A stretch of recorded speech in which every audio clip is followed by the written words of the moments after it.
एक बाप और बेटे की कहानी। मेरे अब्बू मेरे कमरे में आते और देखते कि रोशनी जल रही है और मैं वहां मौजूद नहीं हूं, तो कहते, रोशनी क्यों नहीं बुझाई, बिजली क्यों जाया कर रहे हो।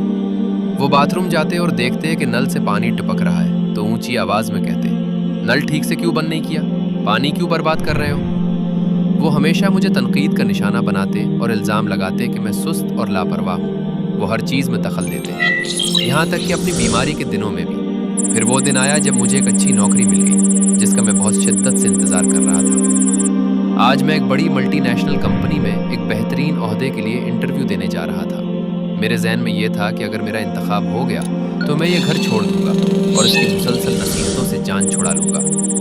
मैं सुबह सवेरे उठा, कपड़े पहने, इत्र लगाया और निकल पड़ा।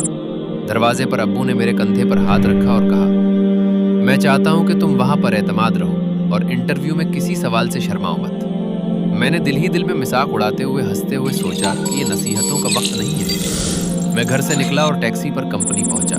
जब पहुंचा तो देखा कि न कोई चौकीदार है, न इस्तकबालिया पर कोई मुलाजिम। सिर्फ कुछ रहनुमाई वाले बोर्ड थे जो इंटरव्यू रूम की तरफ इशारा कर रहे थे। जब मैं अंदर जाने लगा तो देखा कि दरवाजे का हैंडल टूटा हुआ है। मुझे अब्बू की नसीहत याद आई कि मुस्बत रहो, तो मैंने हैंडल ठीक कर दिया।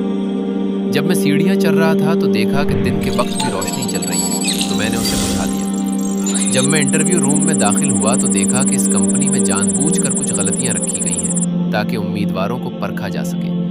मैंने जो भी गलतियां देखी सब दुरुस्त कर दी। जब मैं इंटरव्यू रूम में दाखिल हुआ तो उन्होंने कहा, तुम कामयाब हो गए हो। ये सुनकर मैं हैरान रह गया। फिर उन्होंने कहा, हम ऐसे शख्स की तलाश में थे जो कंपनी को अच्छी तरह चला सके, और तुमने वो तमाम गलतियां दुरुस्त कर दी जो तुमने देखी थी। इसी लम्हे मुझे अपने अब्बू और उनकी नसीहतें याद आ गई। जब मैं घर वापस आया तो देखा कि लोगों का हुजूम जमा है और सब गमगीन है।